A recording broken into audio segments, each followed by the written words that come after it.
Mr. President, I know the perception out there is often that bipartisanship is dead, but the bill we just passed this afternoon, the Coast Guard Authorization Act, is a good reminder that we can still come together and get things done for the American people.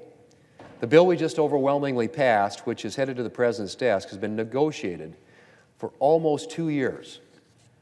Portions of this bill have been discussed for over a decade. It's good to see senators and representatives of both parties come together and compromise on such an important piece of legislation. Mr. President, we celebrated Veterans Day earlier this week. As always, it was a powerful reminder of everything that we owe to the men and women who keep us safe, like the men and women of the United States Coast Guard.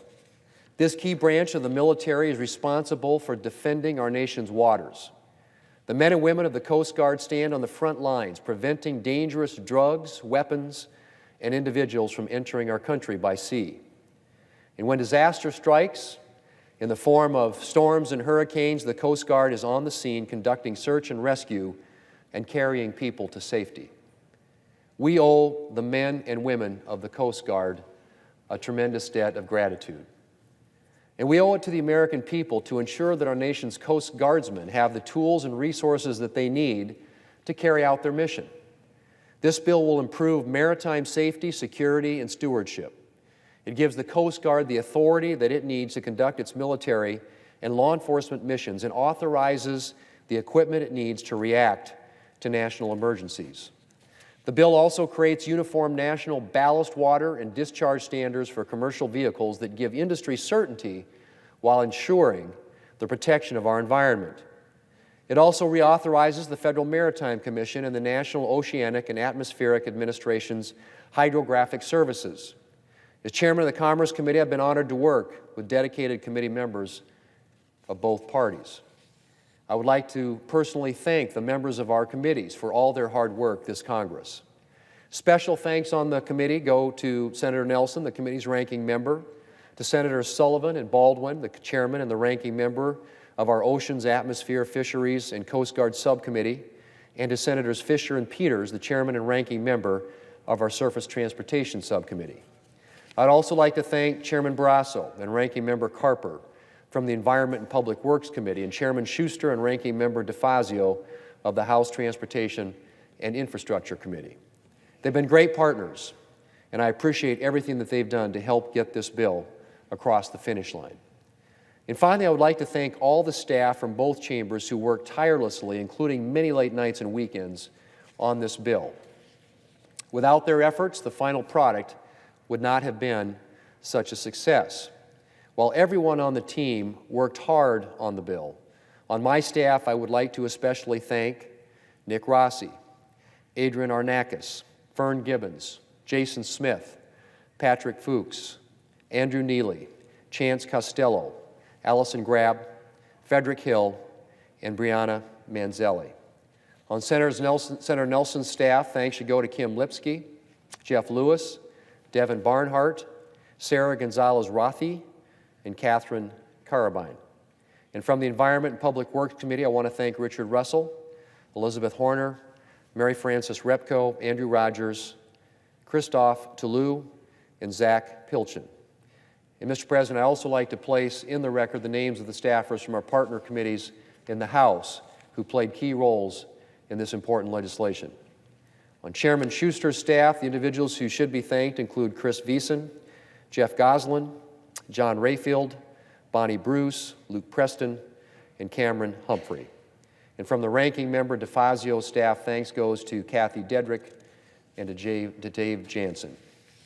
Mr. President, I'm sure that I've left someone off this list, and for that I apologize, but it just underscores the amount of collective effort that went into our work here. And I could also easily expand the list to include those at the Coast Guard and at the Environmental Protection Agency who provided valuable assistance and technical expertise. We look forward to working with them on the implementation of this bill. Mr. President, as I said earlier, the Coast Guard reauthorization that we just passed is a reminder that we can work together and get things done for the American people. And it's a timely reminder given the election. Last week, the American people elected a Democrat majority to the House of Representatives and re-elected a Republican majority to the United States Senate. If we're going to get things done in the new Congress, we're going to need to work together. Here in the Senate, we have spent the past 2 years working on an agenda to expand opportunities for working families and to put more money in Americans' pockets. And we've also worked hard to ensure that those who keep our nation safe have all the tools and the resources that they need. We're going to continue that agenda in the lame duck session and in the new Congress. And, Mr. President, I really hope the Democrats will join us. We can work together to grow our economy, lift up working families, and to protect our nation. But it's going to require Democrats to make a choice. Democrats have spent most of the past 2 years attempting to relitigate the 2016 election. Losing elections is a fact of life in a democracy, but Democrats just haven't seemed to be able to let this one go. And over the past 2 years, they focused most of their energy on knee-jerk opposition to anything Republicans or the President propose, even when they've agreed with us. They've routinely delayed confirmation of the President's nominees, and not just the ones that they didn't like, but even the ones that they ended up supporting. They refused to work with Republicans on an overhaul of our nation's burdensome, outdated tax code, even though Democrats had supported many of the measures that ended up in the final bill. Mr. President, obviously, there are going to be times when the right thing to do as a member of Congress is to oppose. We have a responsibility to say no when we think a bill or a nominee would profoundly damage the country.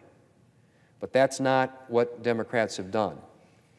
Too many of them have made opposition not a tool to be deployed when needed, but their standard operating procedure. And so I say again, Democrats have a choice. They can continue down the path of partisanship and opposition, or they can decide to start afresh and to work with Republicans. I hope that they choose the latter. And I look forward to working with my Democrat colleagues in this new Congress on the priorities that the American people sent us here to work on, to make our economy stronger, to grow at a faster rate, to create better paying jobs, to raise wages in this country, and to give future generations of Americans more opportunities at a higher standard of living and a better quality of life. Mr. President, I yield the floor, and I suggest the absence of a quorum.